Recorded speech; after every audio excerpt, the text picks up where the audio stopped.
What's up, ladies and gentlemen? Welcome to the show. So the Biden gaffe machine kicks it into high gear at the G Summit.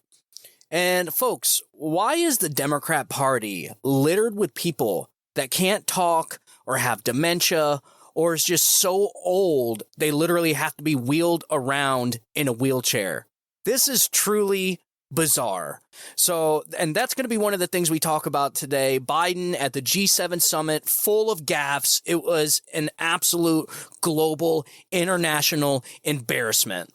Also, speaking of the G7 summit, there were talks where Biden was speaking with Zelensky, assuring that we are going to be sending them more military aid, while at the same time, an accounting error frees up $3 billion in Ukraine aid. How about that, folks? An accounting error. $3 billion in an accounting error. So when they sit here and they talk about, they're talking about how they can't spend money or how they can't cut any spending. If you're having $3 billion in errors, I'm not sure you really need to even cut spending. All you have to do is just learn how to balance a checkbook. So that's another thing we're going to talk about. And then lastly, solar farms take over California. This is an article from The Guardian, folks, The Guardian. This is a completely leftist rag outlet. It is anti-Republican, anti-conservative, anti-America, everything you can think of. It is one bad story away from being Pravda, but here it is. It seems as if the truth is finally starting to come out. So that's what we're going to be finishing the show off with. All three of these articles, like I said, the show is going to be about news that impacts your lives, news that impacts our nation, our country, our society, culture, everything. And so I feel like these three stories all correlate with one another, and the correlation, the main theme of the show, of this episode in particular, is what is going on with the Democratic Party. It seems as if, they have all their media pushing 24/7 nonstop propaganda, Pravda-like propaganda, and making it think like the Democratic Party is some force to reckon with and the most appropriate party and the best party to ever set foot on American soil. But really, folks, when you dig down just a little deeper, you start to see the real problems with the Democratic Party. Problems that they cannot have come 2024. It will end up being a bloodbath for the Democratic Party. So that's what we're going to be talking about today. So stay tuned and let's do this. You're listening to The Stephen Torriello Show. Building a platform of liberty for people in search of truth with a dash of hope and a life worth living. The Stephen Torriello Show. And you never know where Stephen may go. And now, here's Stephen. All right. Welcome back, ladies and gentlemen. So Joe Biden's G7 appearance is littered with gaffes. So footage of President Joe Biden's gaffes during the Group of Seven meeting are being shared on social media. The president arrived in Japan on Thursday to attend the meeting of the world's most powerful democracies and scrapped plans to travel to Papua New Guinea and Australia so that he can get back to Washington, D.C. for debt limit talks. Conservatives have regularly mocked gaffes made by 80-year-old Biden, who has recently announced his intention to run for re-election in 2024. His age, health, and mental fitness for office are likely to be raised by Republicans during the campaign. Obviously, folks, everybody can see Joe Biden is too old for this. Everybody, left, right, middle, everybody. I have hardcore Democrats, folks, hardcore. I'm talking the hardest of the hard Democrats that are saying, yes, I cannot and will not vote for Joe Biden again. Now, they didn't say anything about voting for Trump. They didn't say anything about voting for a Republican. Maybe they just won't vote. But I'm telling you, folks, there is something going on with Democrats right now to where they have just had enough of this. They see it. The White House and the Democratic Party, all their efforts are failing to try and recover Joe Biden and keep him afloat. It's just not working. It is obvious that this guy is just too old for this. He's 82 or he's 80, so that means he's going to be 81 by the time he runs, or 82. Folks, 82 years old. And I get it. Trump is not, I mean, I think he's 4 years younger, but look at the difference between the two. So they're trying to say that his age, is the cause of his cognitive decline and his mental decline, and it probably is. But folks, not all 82-year-olds are like this, okay? I mean, you got Joe Biden tripping upstairs. You got him just the gaffe machine. And like I said in the beginning, he'd be better off just turning the teleprompter around and letting people read the script for themselves, because he cannot talk. He doesn't know where he's at. I've said this many times before. I worked in a nursing home growing up with my mom. She paid me out of her pocket. I've been working in nursing homes since I was little. I used to put the little butter packets on the trays as the trays went down the assembly line.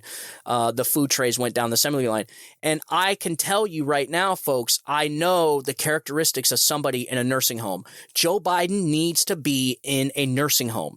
Any other time, any other person who was that had the characteristics of Joe Biden would probably be in an assisted living facility or a nursing home or some kind of home care where he could get the care that he needs. Because, I mean, you watch the guy, he shuffles around on his feet like a 90-year-old, 100-year-old man, and he just can't do this.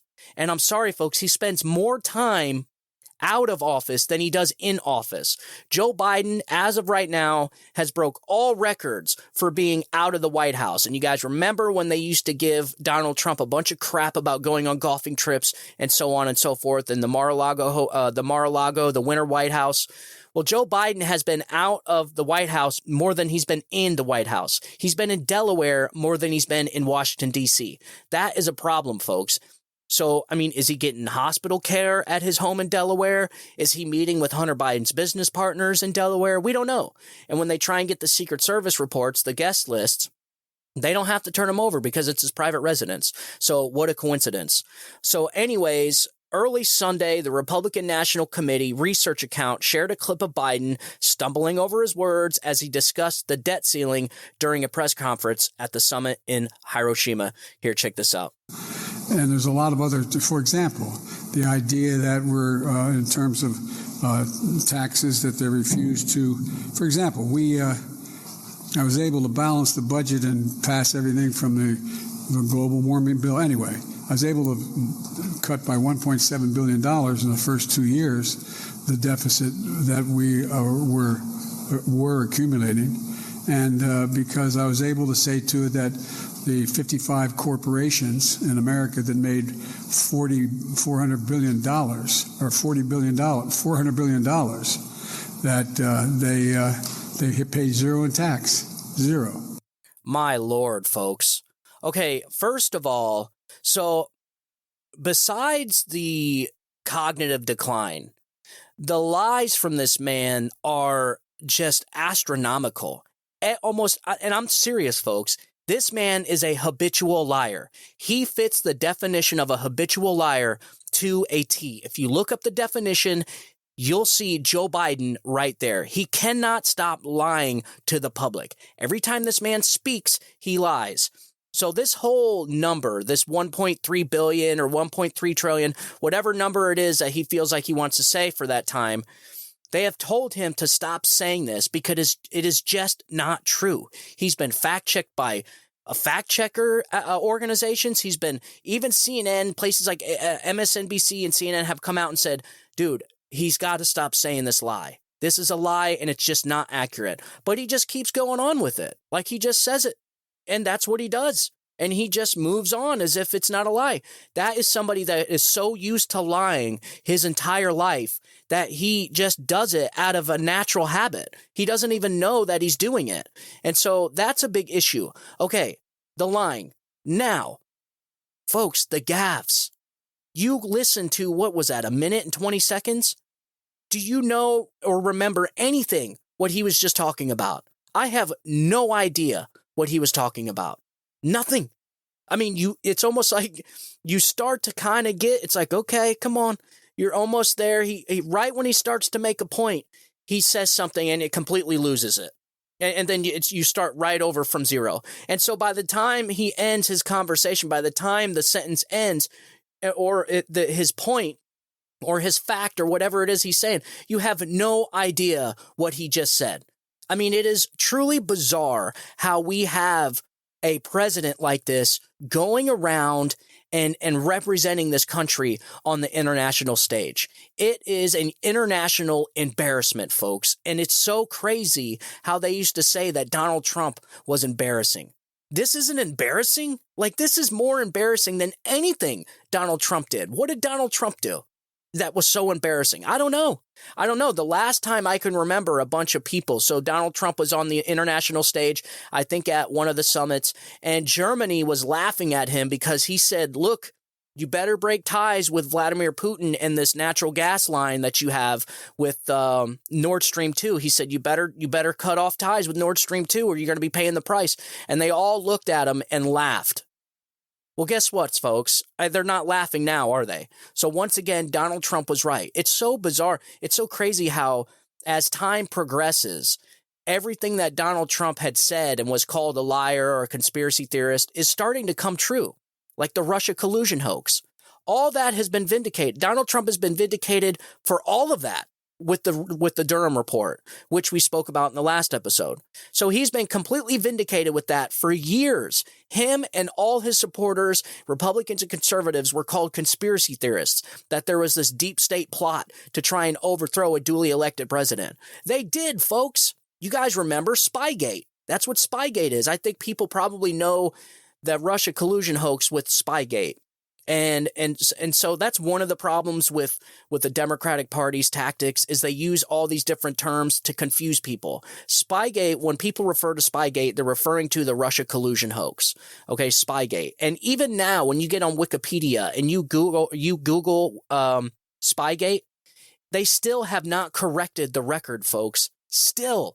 It still claims that it is a conspiracy theory pushed by Donald Trump. It's like the Durham report didn't even come out. It doesn't even exist. And so this is a problem, folks. Democrats, they're going to have to figure something out because, and this is why I think they're going to have to put someone else up besides Joe Biden. There's no way that he can continue on like this. It will be a bloodbath come 2024. Democrats will rue the day if they put Joe Biden on stage to run for president. And look, that's what it seems like they're doing. They want another rematch, Donald Trump and Joe Biden. They think Joe Biden can beat Donald Trump. And any other time, I would say they probably are right. But you have to understand the circumstances in 2020 were way different than they are now.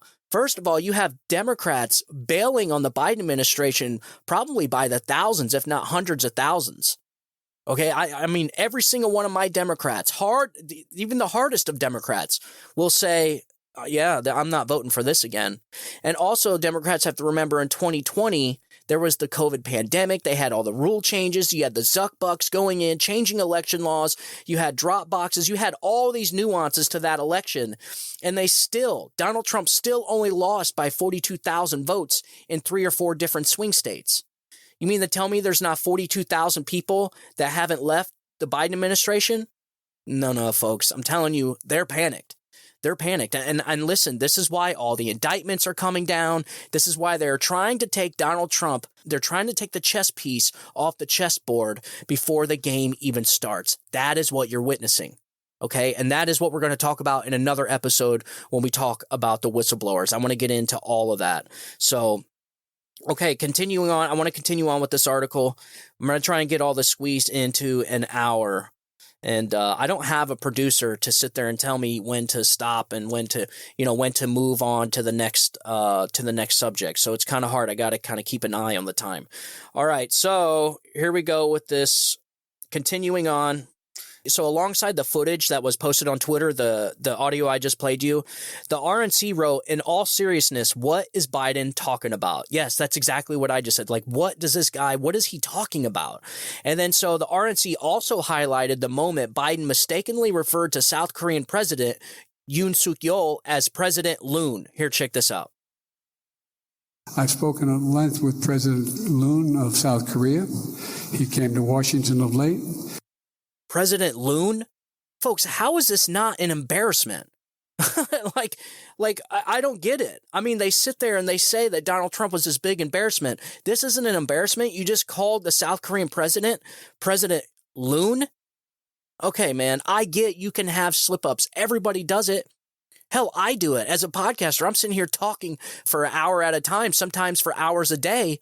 Of course, I know people have slip-ups. People make mistakes. I do it probably 50 times during one episode. You guys probably call me out on it. But this is something different, folks. This is something different. This is a cognitive decline. He just moves on with the sentences if he got everything correct. And when he does notice and he tries to go back, he completely forgets what he was just talking about. This is when he goes, anyways, and then he just moves on. Like he just accepts that he just screwed that entire thing up. Let's just move on. This is crazy. Okay, so earlier in the trip, the president was also captured on camera stumbling down steps on his way to a photo shoot with G7 leaders. I know you can't see it because this is an audio-only podcast, but I'm going to go ahead and play it. I'm going to try and talk you through it. Maybe you can visualize it. So he's walking down the stairs, and then he starts to go a little bit faster. He loses control, and then he almost biffs it, man. Almost biffs it. That was crazy. That would have been a hard fall, folks. He probably would have broke a hip. He was going down. It was concrete stairs. It had a metal railing, and then it looks like he maybe just started his top body was going a little bit faster than his legs, and so it's like he almost biffed it. He had a run down the rest of the steps. If he would have fell, he would have got really hurt, and that wouldn't be good. I don't want anybody hurt, folks. I don't. I am not one of those people that wish harm to anybody. I don't care, Democrat, leftist, communist. I don't care. I do not wish harm on anybody. So if the president were to fall right there and get really hurt, that would not be a good thing. So I don't play the leftist games. I don't wish harm on people. You know, they literally want Trump like rotting away in prison. And in some cases, if heaven forbid anything bad happened to Donald Trump, there would be celebration in the streets. The liquor cabinets would be opening up all across the land to the leftists if anything happened to Donald Trump. It's crazy, the hatred they have for this man. And that's also something I want to talk about in the next episode when we go over the whistleblower stuff. Okay, so another video showed the moment the president appeared confused about which direction to head after taking a group photo with fellow leaders. Again, I'm going to go ahead and play the clip, even though you can't see it. I'm going to try and describe it for you. They're standing there smiling for a picture. Thank you very much. All of them. Thank you very much. Thank you. Then everyone starts walking away. Joe Biden just stands there, looking around, and then he points and he asks the person he asks the leader next to him, like, "Are we going this way?" And then he goes ahead and follows like a nursing home patient off the stage. This is not good, folks. This is not good. I'm telling you, this is not a good look for the United States. All right, continue on. Earlier this week, footage of Biden appearing to struggle with his umbrella upon his arrival in Japan went viral, prompting mockery from conservatives. However, Biden earned praise from Ukrainian President Vladimir Zelensky, who he met on the sidelines of the summit. Why do you think that is? There is nothing Joe Biden can do where Vladimir Zelensky would laugh or anything like that. This guy needs the West's support. We have funded almost single-handedly the entire Ukrainian offensive and defensive. We've funded it all. I mean, we put up $200 billion, I think, right now, over $200 billion, where the EU, the European Unions, has only put up $20 billion, $30 billion. That is what Donald Trump was talking about in that town hall on CNN. Like, yo, why is the United States, who's in a financial crisis on the brink of a currency collapse, funding this? And I get it. Fund away. You want to fund? That is fine with me. But if we're going to fund, then don't people think that the neighbors should be funding a little bit more? The European Union, like that's on their doorstep. In fact, that is almost exclusively their problem. We are just supporting Ukraine because we don't like to see tyrannical psychopaths dominating whoever they think they can dominate. That's not how the United States rolls. And so we're helping with that defense. But don't the European unions feel like they should be helping a little bit more? That's just how I feel, folks. I'm sorry. I don't think the struggling Americans, the American taxpayer, should be struggling like this bad, and it's thousands of miles away. It's not even on our doorsteps. And the European Union puts up 20 billion, 30 billion. No, folks. There needs to be at least equal commitment to this. Okay, well, I think the United States, and that is the one thing Donald Trump harped on the most during his 2016 campaign, was we just make dumb deals. All these countries take advantage of the United States, and we've always been the world's piggy bank. And that's exactly what it is. You see it right now. Well, people are starting to have a problem when you have completely open southern borders. Okay, you have our southern border that is completely overrun, overtaken by millions and millions of people. I'm not anti-immigration. I'm anti-illegal immigration. I want as many immigrants in here as possible because immigration makes countries better, but they need to do it the right way. You can't just open the floodgates with 7, 8 million, 10 million people into a country with no identification, with no documentation. No, you can't do that. No other country in the world does this. None. And no other country in the history of the world has ever done this. We cannot do this. This is going to destroy our country. And it already is. And like I have always said, I think it's on purpose. In fact, I know it's on purpose. That is my prediction is this entire southern border crisis is on purpose. Because they want new voters. It is a change in demographics. They're trying to change the electoral demographics. That's what they're trying to do. Okay, so that's why they're allowing 7, 8, 10 million. Some places are predicting 15 million people by the end of Joe Biden's term. 15 million. Folks, that's like 2 or 3 states worth of people adding to the country in 4 years. That's completely insane. That is nation-destroying numbers right there. Okay, so Zelensky thanked G7 leaders individually during a speech, signaling out Biden for giving meaning to the global brand of security for democracy. But we're not securing our own borders. We're not securing our own democracy. So it's like this is what people are tired of. People want a president that puts America first. All we ask is like, look, you take care of our vets first, take care of our homeless first, take care of our southern border first, take care of our military first, and then when we're doing good, then we can contribute to charity. Okay? Like it's this, like trying to police the entire world and be the world's piggy bank is just nonsense, folks. While we have Americans here struggling, paying $8 for butter, $5 a gallon for gas, our southern borders are flooding in. I mean, it's just crazy what we're experiencing. So people just want a president that puts this country first. And that is all. I do not care about funding Ukraine to defend themselves against Russia. I have a problem with being the only ones funding Ukraine and the ones that are funding Ukraine the most. I think other people should be contributing to this manner too. And not only that, but maybe people that it actually matters more for, like the European Unions. They're more in danger than we are of all this. So they should be flipping a lot more than we are, but they're not. Like Donald Trump has said time and time again, the United States is always taken advantage of by other leaders that are smarter than our leaders. Our leaders are stupid, is exactly what he says, and he is right. I agree. So Zelensky said, "Thank you for your leadership, weapons, and decision to train our pilots." He added, "I believe that the wings of our common freedom will be no doubt the strongest in the world.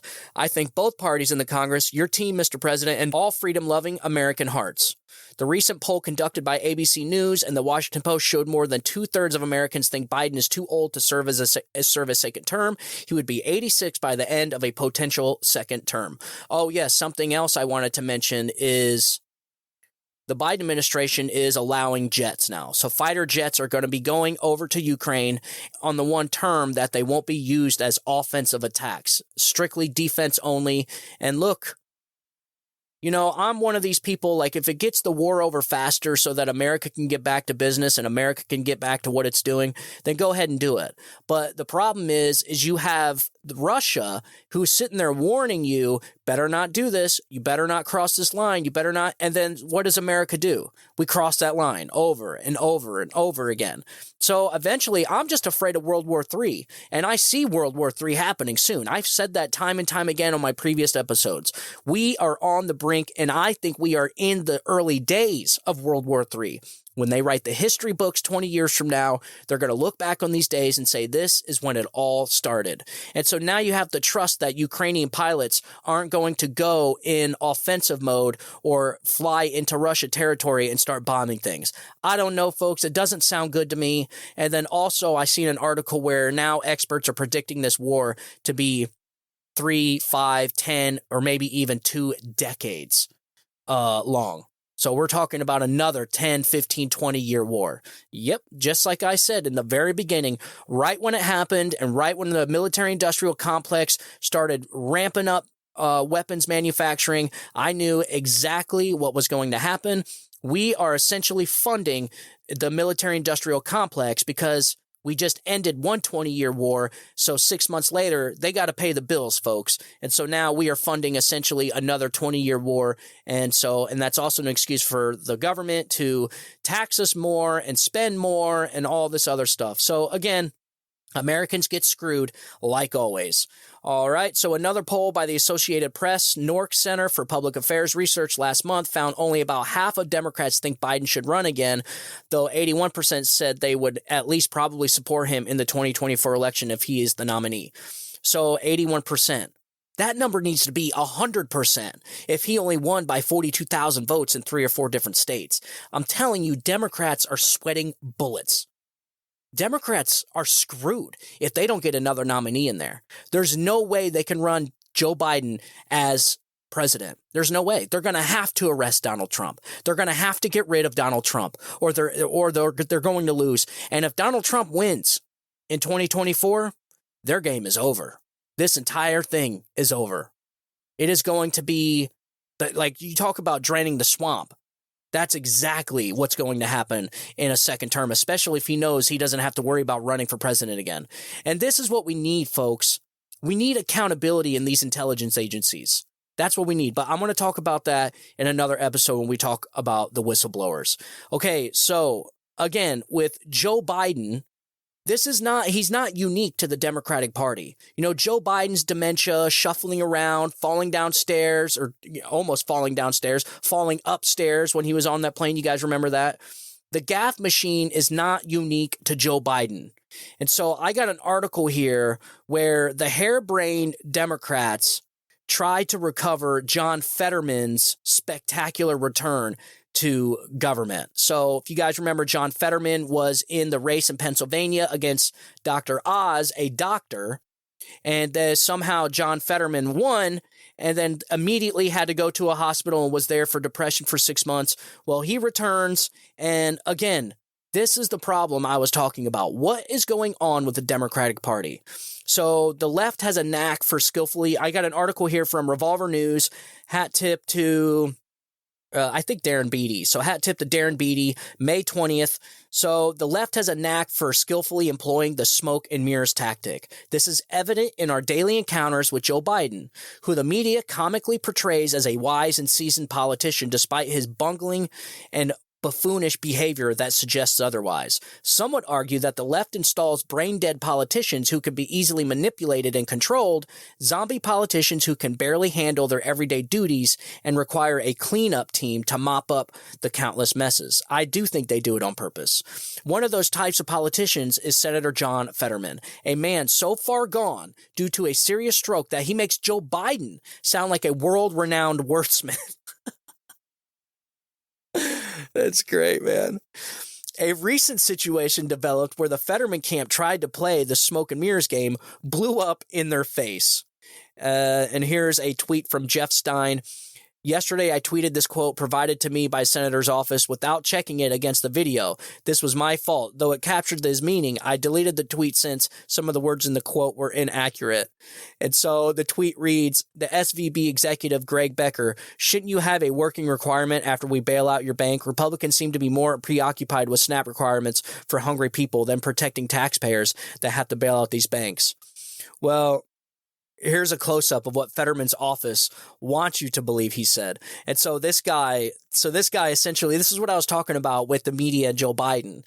When you read the article, they leave out all the gaffes. They leave out all the filler words and so when you read it, you're like, this actually doesn't sound too bad. Joe Biden actually makes sense here.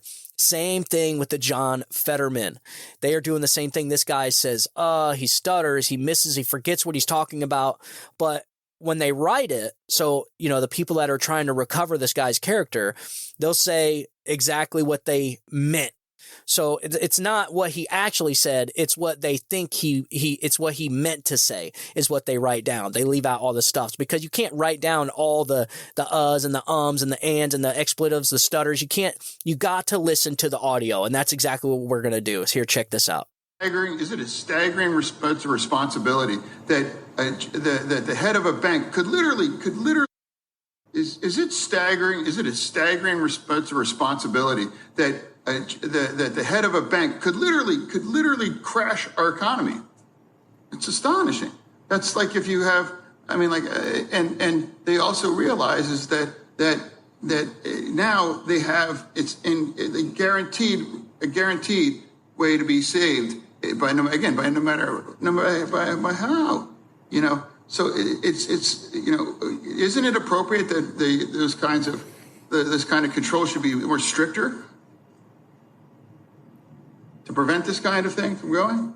Or should we just go on and start bailing and sailing whoever bank, regardless of how their conduct is?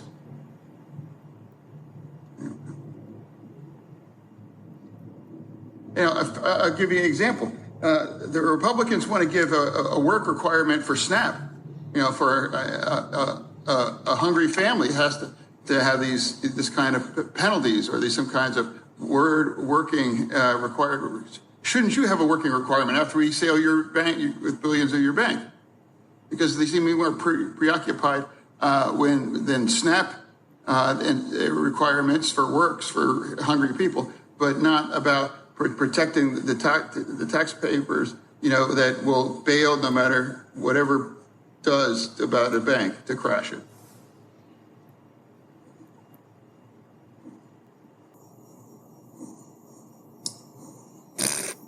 Sure. Folks, what are we doing? I'm sorry, but this is just, the silence was awkward. I wish you could see it because it would just put everything in perspective. You got to check this video out. But the silence, that was real silence, folks. I did not edit this audio whatsoever. This guy was literally asking a question, but nobody could understand it. And so when he was asking the question, nobody knew he was asking a question, so they didn't respond. So he's staring at them, waiting for a response, and nobody knows what the hell he just said. And so the silence is, so awkward. Just listening to this makes me feel uncomfortable. It gives me anxiety watching this because it's like, it's just so crazy that we have people like this in the highest levels of our government creating laws, folks, setting forth laws, signing bills, all this stuff. These are the leaders that the Democrats want for you. This is the America Democrats want for you. They want leaders like John Fetterman, Joe Biden, and Dianne Feinstein, which is another one we're going to be talking about. Dianne Feinstein literally has dementia, okay? It is full-blown 100% dementia. She cannot even walk. She had a bout with shingles. She got the shingles virus, but she's so old. I don't know. I actually had shingles before, and it was, I'm sorry, folks, it was hellish. It was torture. Okay, so I do not wish it on my worst enemy. So somebody like Dianne Feinstein, who's so old, I think she's like 85 or 86. She's so old that her getting shingles could actually be life-threatening. And so she was out for months with shingles. She finally comes back last week, and they're letting her out of the car, and then all of a sudden you see this wheelchair pull up, and they help her out of the car and put her in the wheelchair. And they're literally wheeling her around Congress. she has a staffer that is with her 100% of the time, wheeling her around. What the hell is going on here, folks? This is crazy, man.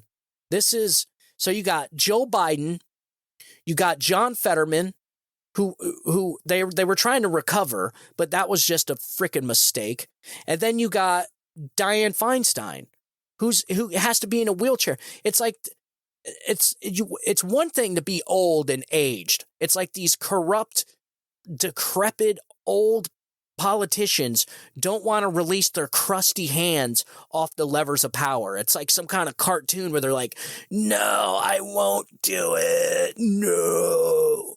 And then like their hands open up and you just see like the dust and particles and stuff crackling and crumbling away from their hands and their joints and their fingers.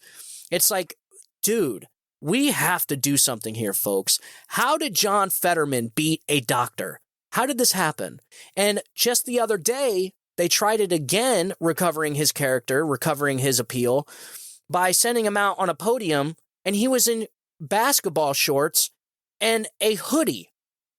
I mean, it was the most bizarre thing I've ever seen. It's like, you know, when they do these appearances, they'll do these executive summaries or whatever it is where they're behind the podium and there's like 3 or 4 senators behind them. He's standing on stage in front of the media in shorts and a hoodie doing a press meeting. This is bizarre. It's just bizarre, folks. It is weird. So back to the article, we understand the challenges that John Fetterman is facing, and it appears that he is unable to perform his duties effectively. However, our primary concern lies with the citizens of Pennsylvania who did not vote for this. They deserve a competent individual who can represent their interests. And disheartening to witness Fetterman's team, including his wife, attempting to conceal his illness and incompetence with smoke and mirrors. Mr. Fetterman and the American people deserve better than that.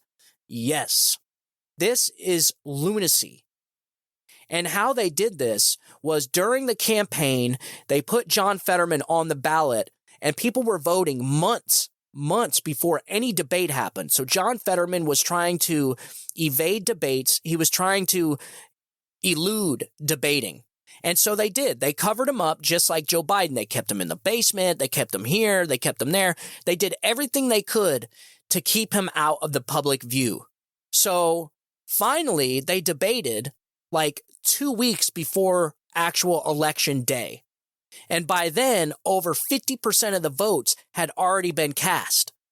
And so by the time people actually got a real view and look at who they were voting for, they had already voted. In fact, if you go back, there's an actual article where the most searched item on Google that day after the Fetterman debate was, "Can I change my vote in Pennsylvania?" Yeah. The one of the number one Google things in Pennsylvania. This is crazy, folks, and this is the tactics the Democrat Party plays. This is what they do. They did the same thing with Joe Biden. They're going to keep him in. They did do it during the 2020 election, but they had COVID as a guise. But now they're not going to be able to do that, folks. They're certainly going to try. They don't care what people think. They do not care. Okay? They will do anything. They're going to do anything. Nothing shames these people. These people have no shame. Okay, so everything you think is unacceptable, they will absolutely do. And so like I said, they will do everything they can to keep Joe Biden out of the spotlight and keep Donald Trump in the spotlight.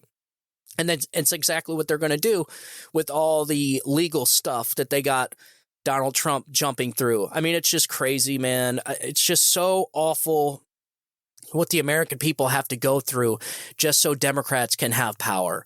This whole red team, blue team, Bill O'Reilly said it the best. We are now the divided states of America, and we have two sides that have nothing in common anymore. Nothing.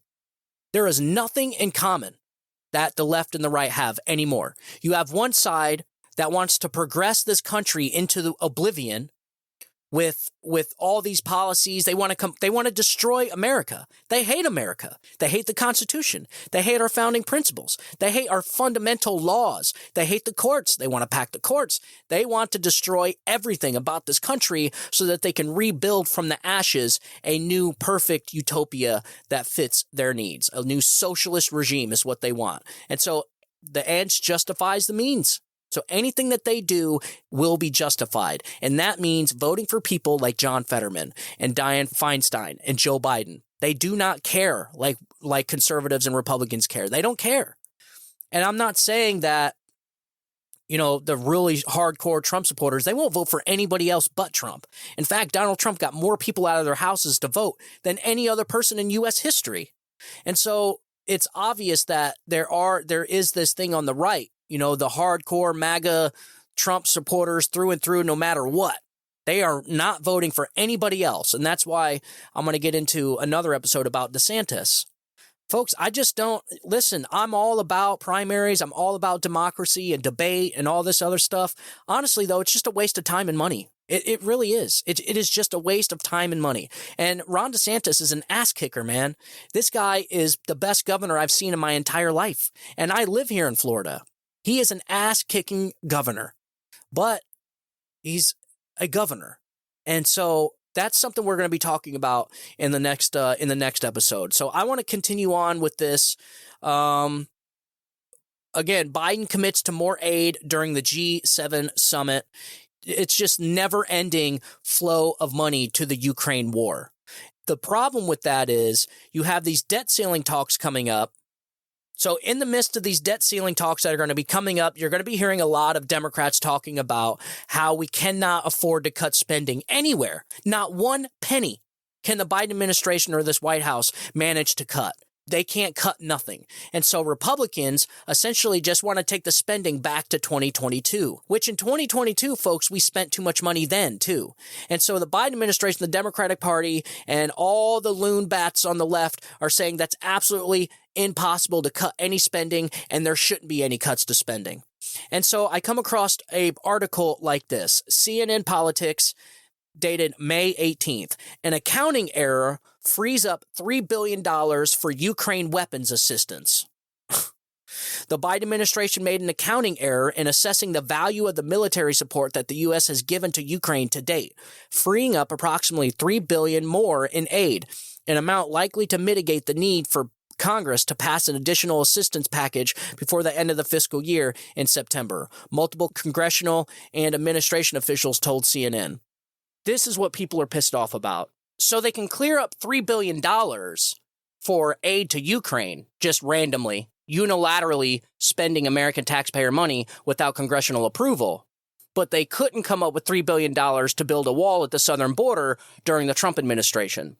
That was pure politics, folks. They did not give Donald Trump that wall because it would give him a win. And Democrats would rather see this country destroyed than see Donald Trump have a win. Everything these people do is political. And it's honestly disgusting because it does nothing but hurt the American people. And these people, all these politicians, get to go home to their families. They don't care about food bills. They don't care about how much groceries cost. They don't care about gas. A lot of these politicians, people like Dianne Feinstein and Joe Biden, they probably never pumped gas in their entire life. So they are so detached from the American people. And this is the number one problem. All throughout history, all throughout ancient empires, the number one problem that arises before the collapse of empires is the class separation. The separation between politicians and the regular citizens. They are so detached from reality that they have no idea what it's like in the real world. And this happens in every single ancient civilization right before its collapse. Everywhere. All throughout history. All throughout, as long as records have been being kept throughout empires and civilizations, the main cause of the collapse, or one of the things that were happening before the collapse, was the class separation. Politicians and regular people. The separation between the two were just too great. And this is happening right now. I think it's bullcrap that a administration, a political party, can stop a guy, can stop a guy that was actually trying to fix something from, they stopped him from protecting the American people by building that border wall. But 4 years down the road, 3 years down the road, turn right around and come up with $3 billion to send to another country to protect their borders. It's disgusting, folks. It's disgusting. This is the kind of stuff people are sick and tired of. So instead of them actually going to Congress and saying, yo, look, we need to send more money to Ukraine, we need another $3 billion, all they did was took the military weaponry, all the weapons and planes and fuel and ammo and everything they sent had a price tag. Okay, whatever the weapons manufacturer charges for those weapons, that is what they charge the American taxpayer. Well, the Biden administration maxed out the budget. They maxed out the credit card the American people gave to Joe Biden so that Joe Biden can buy weapons and support for Ukraine. They maxed it out. And so instead of coming to Congress because they need more money, they said, you know what? All the weapons we just gave them, let's just do a BOGO. Let's just buy one, get one, and then that's going to free up another $3 billion in more aid. I don't know if that really helped you. I'm trying to explain it a little better, but so all the aid they sent, say the aid was $6 billion. This is just rough numbers. This isn't the exact numbers I'm talking about. So say they sent $10 billion in aid, okay? And $10 billion in ammo, $10 billion in rockets, $10 billion in tanks, and $10 billion worth of helicopters and everything, all right? And then, so that's it. That's maxed out. No more money. You can't give any more money. That's it. That's all we can give. Well, Zelensky needs more money. And so they can't, instead of going to Congress to get and beg the taxpayers for more money, they're just like, you know what? Those tanks weren't worth that much. All this stuff wasn't worth $10 billion. It was actually worth $7 billion. And so guess what? Now we have $3 billion more. And so essentially they just created $3 billion more in aid. So, folks, I mean, we are witnessing the collapse of our entire country.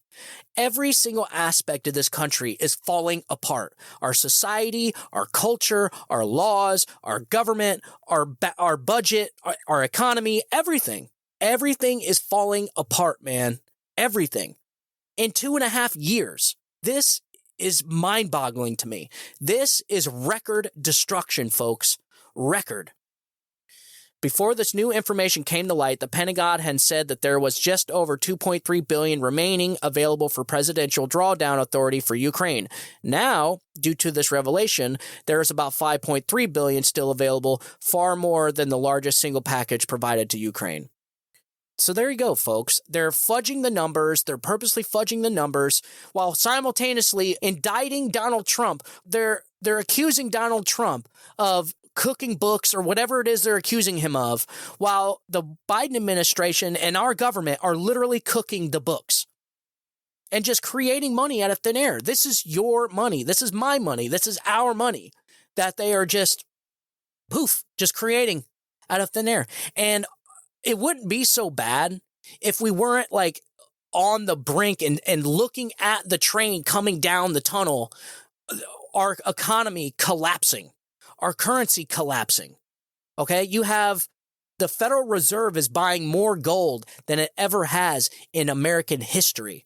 What does that tell you, folks? They are trying to store tangible assets, which means they are trying to store and prepare for massive, massive collapse. They need things that are valuable. Gold is valuable. It's not this piece of paper that they print and just imaginary it's worth something. So when you look at a dollar, it's just paper, folks. The only thing that makes that dollar worth anything is you have to think it's worth something. Well, that's increasingly collapsing right now. You have countries like China, India, and Saudi Arabia, and all the other countries combining forces and talking about dropping the American dollar as an international currency. If that happens, our currency is screwed. It is done. It will collapse. And so what scares me is places like the Federal Reserve stockpiling gold, because that means they're preparing for something. And listen, folks, we haven't seen anything yet. If our currency collapses, or we lose Saudi Arabia, we lose the worldwide adaptation of our dollar, of the U.S. dollar, it'll absolutely destroy our economy. Our economy will be a hollowed husk you'll essentially have almost another depression. That's almost exactly what a depression is. I mean, you'll have things like that that happened in what happened in the South American countries, where you had people walking around with wheelbarrows full of cash, but they couldn't buy anything. They couldn't buy anything because the money was literally worthless. They were having to cook food with money, with the paper money. They were starting fires with the paper money their currency, because of exactly what we are experiencing or getting ready to go through if this economy collapses. And so what does the Biden administration want? To spend more money. Spend more money. We got to spend more money. We got to make sure we give more to Ukraine. We got to make sure we give more to welfare and SNAP. We got to give. Why does this administration give away so much money? To buy votes. To buy votes. It's hard to vote against free stuff. It just is. It's hard to vote against free stuff. If you are somebody that is if your entire income comes from government, you're not going to vote against that. In fact, you're not only going to vote against you getting free money, but you're going to vote against anybody that wants to take it away from you. And so that is exactly what we're seeing here. The Democratic Party is trying to get as many people possible dependent on them as possible. They're trying to get as many people dependent on the Democratic Party, as many people dependent on government money, the government dole, as possible, so that they will get votes. That is why they're opening up the borders. All these millions of people coming in are going to need assistance. They need free health care. People think that there's no such thing as free healthcare. Yes, there is, folks. There's the emergency room. Anybody can go to the emergency room, and by law, they have to be treated. And so what happens is your healthcare industry gets overrun and overwhelmed by the insertion of millions and millions of people. Same with the schools. You have to give and you have to supply public schooling. So all these people coming in are going to have to go into the public schools, which overwhelms the schools. Folks, this is a complete disaster. But the thing is people will continue to vote for it as long as the party doing the destruction is giving people free stuff. And so that's where we're up against right now. You're essentially the Democratic Party is putting as many people on the government dole as possible so that they'll have a shoo-in vote. They know that those people are not going to vote against their own well-being. Government cannot create prosperity. And government cannot spend your money better than you. That is just how it's always been. And just like the great Milton Friedman said, economies don't create inflation. Banks don't create inflation. People don't create inflation. It's governments with a printing press that creates inflation. And so that's exactly what we're witnessing right now. The printing and spending of too much money. And it's nonsense to sit here and say that Democrats cannot cut any spending. It's nonsense to say that we have to spend more money. That's like maxing out your credit card. And instead of talking to your kids about cutting spending and changing habits, it's you paying the bill, increasing the limit, and giving the credit card back to the kid. It's nonsense. It's insanity. Nobody does this. Nobody.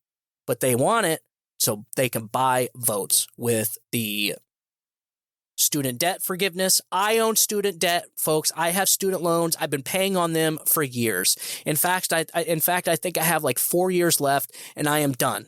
Okay. I'm part of that group too, but it's my loan. It's my loan. I didn't ask these people if I should get this loan or not. I didn't ask the American taxpayer, hey, should I get this loan? Because they probably would have said, well, no. And so guess what? I have to pay all this back.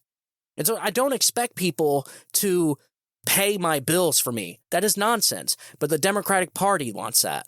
The Democratic Party wants me to rely on them to pay my bills. That's what they want. And if the Democratic Party could, they'd give people free health care. They'd give people free food. They'd give people free housing. They'd give people free cars. Why, folks? Because they want complete control of the country. They want to control everything. When the government is the one giving away the free cars to everybody, the government controls what those free cars are. What do they look like? What kind are they? And not only that, it'll eventually lead to, well, that's our car, so we're in a global climate emergency, so you can't drive right now. Boop boop, and just turns the car off so no one can leave. That is why I'll never get an electric car. Never, ever, ever, ever. And in an episode coming up, I'm going to be talking about that. I'm preparing an episode about that right now, about this massive push for electric vehicles and how extremely just like dangerous that is to rely on your electric vehicle that's connected to the internet that the government can turn off at any time. And it's like, well, that won't happen. Folks, it did happen, okay, during COVID. We during the lockdowns of COVID, we've seen some of the most draconian things we had ever seen in our entire life. Complete tyrannical, this government went. Complete tyrannical. And so for anyone to say that it'll never happen, it did already happen. Okay, I think people just want to forget that it ever happened. They want to bury their head in the sand. And so, all right, last subject here, solar farms take over California. I got a article here from The Guardian, how solar farms took over the California desert. An oasis has become a dead sea. So residents feel trapped and choked by dust, while experts warn environmental damage is solving one problem by creating others. This is The Guardian, folks. This is a left-wing article, the leftist of the left. It doesn't get much left than The Guardian. So deep in the Mojave Desert, about halfway between LA and Phoenix, a sparkling blue sea shimmers on the horizon, visible from the I-10 highway amid the parched plains and sun-baked mountains. It is an improbable sight, a deep blue slick stretching for miles across the Chuckwalla Valley, forming an endless glistening mirror. But something's not quite right.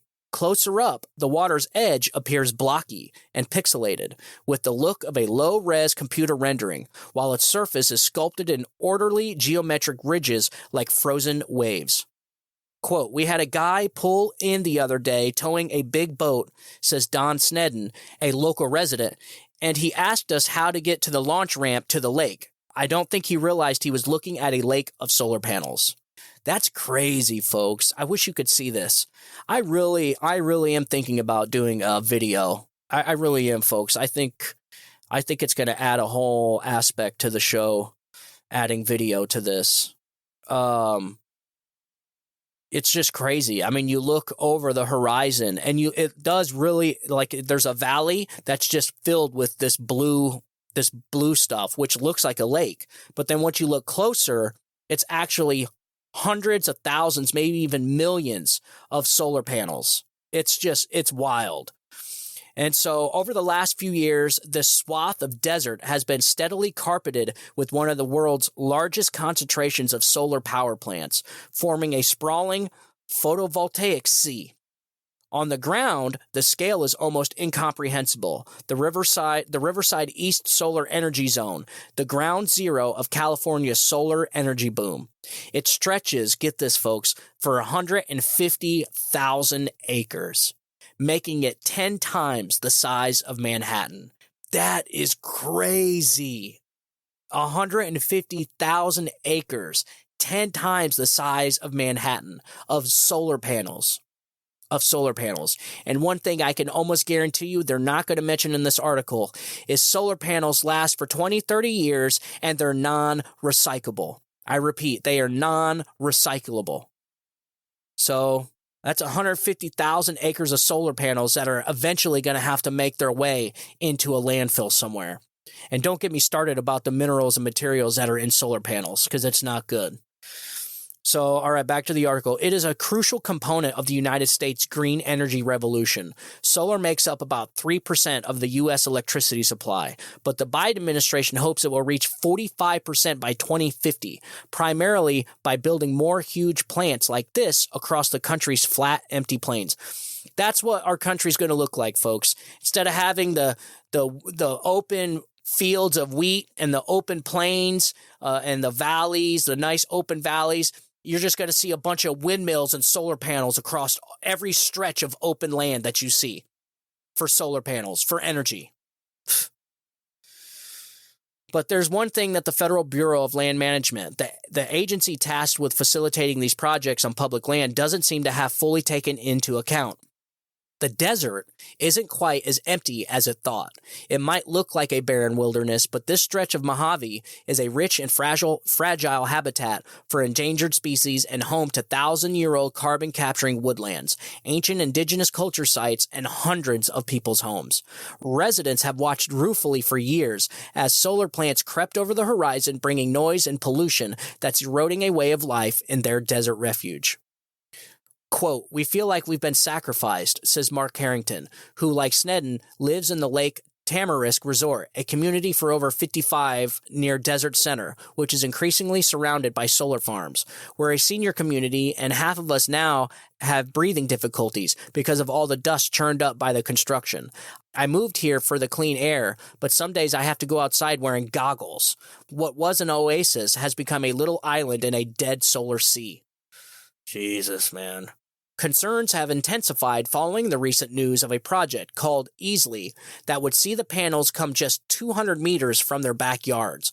Residents claim that excessive water use by solar plants has contributed to the drying up of 2 local wells, while their property values have been hit hard, with several now struggling to sell their homes.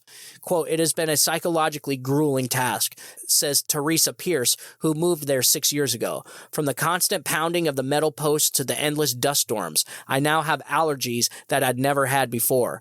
My arms burn all day long and my nose is always running. I feel like a prisoner in my own home." This is crazy, folks. This is crazy. And so it says one project bulldozed 600 acres of designated critical habitat for the endangered desert tortoise, while populations of Mojave fringed toad lizards and bighorn sheep have also been afflicted. Quote, "We're trying to solve one environmental problem by creating so many others." Boom. I've been saying that for years. I've been saying that ever since this climate religion started. That all you're doing is you're taking a complex equation and you're adding different variables. Not a solution. You're not creating a solution to any of this stuff. You're just adding different variables and making the problem more complicated. And so all it's going to do is just take this problem and just make it worse. That's all it's doing. And it's not solving anything. Because people don't realize that these solar panels, I've done multiple episodes about this, about all the materials it takes to go into these solar panels, all the materials it takes to go into these windmills, and all this stuff, the lithium batteries, all of it's disgusting production-wise, for one. Second of all, the materials are non-renewable resources like cobalt and copper and all the other stuff that goes into these things. Third of all, a lot of it is mined in countries that do not have regulations and use child slave labor. So it's like you are making a issue drastically worse for the hopes that it may change the climate. Maybe. We don't know. I mean, listen, I'm not saying that climate's not changing. I think we all get it. But the argument is, the debate is it man-made or not? And so it's like the people didn't even have a chance to debate this. They didn't even have a chance to debate this idea. It just went from, oh, well, is it man-made or not? It's man-made. Just start sending it out. Let's start building solar panels. Let's sign this bill. Let's send trillions of dollars. It's like, whoa. It's like, well, we didn't even come to the conclusion if it's man-made or not. Like, we're still debating that. There's still science out there that is objecting the consensus that climate change is man-made. And so there's thousands of scientists that are saying, look, this is a natural occurrence, all this stuff. I mean, you have so many different variables, the sun getting bigger. You have a sun, folks. You have changing elements all around us. It's like they act like the world is like this. The planet is just sitting in this perfect environment, and it's been like that for billions of years. No, folks, and that is the problem. They're just like, we have a generation of people, an entire generation, a huge swath of our population that doesn't that doesn't think of history. Okay, so it's a double whammy. They never ask themselves if anything they're doing is going to have unintended consequences. And the other part is, they think history started when they were born. So they think that all these things need to be done in their lifetime to give their life purpose and meaning. And so the ends justify the means. Whatever it takes for them to give their life meaning when they're on their deathbed and they look back at their life and they say, well, what did I do with my life?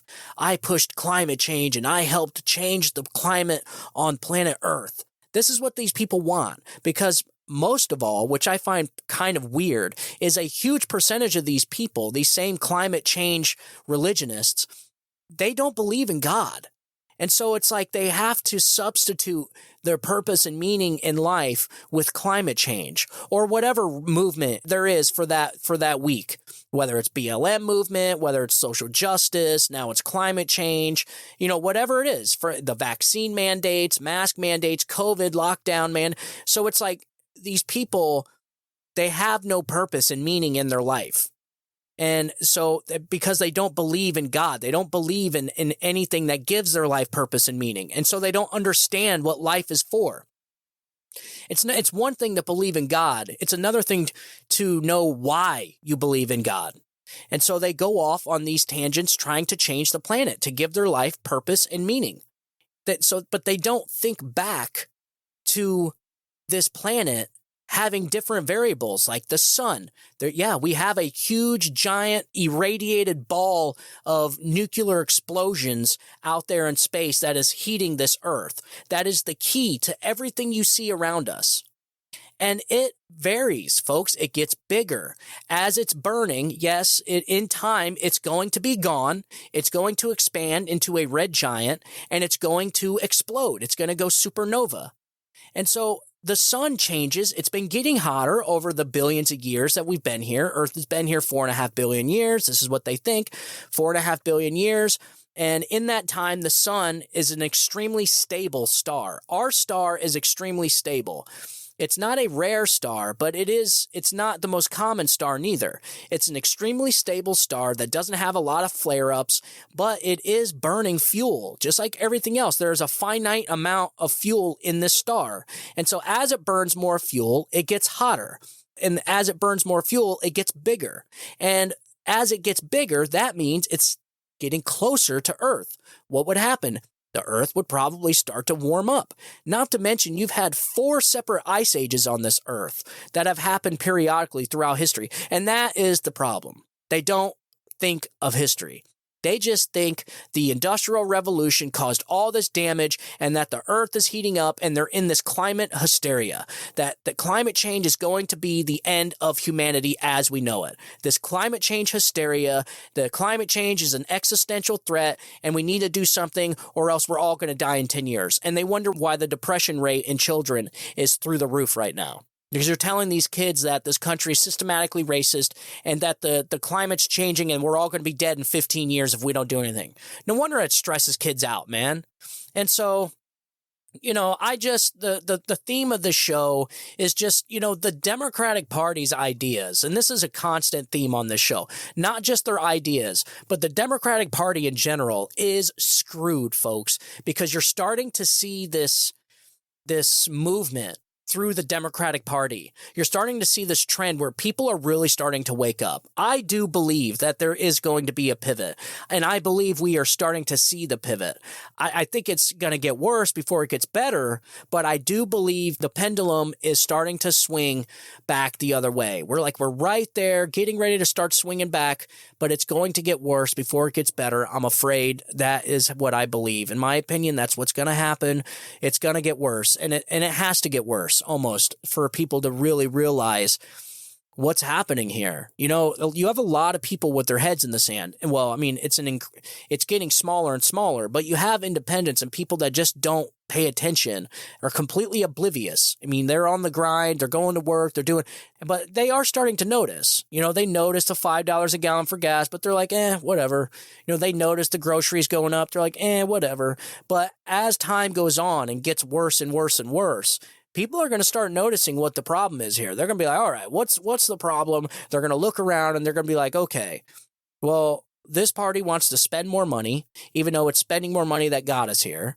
They are the ones increasing my groceries. They're the ones increasing gas because of this war they waged on fossil fuels, and it goes on and on and on. What's going to happen is a Democrat is going to come out of their home They need to go get groceries. So they're going to go to the grocery store, okay? And then as they get out of the grocery store, they just paid 3 times more for groceries. They're going to have to get gas for their car. And then after they just paid 3 times more for gasoline filling up their car, they're going to go home. They're going to have to pay their electric bill, which is 3 times more now because of inflation. And then it's like all these things are going to add up, and people are going to start noticing where the problem is coming from. And I think that's exactly what we're seeing right now. And so the theme of today's show is Democrats have a huge problem on their hands.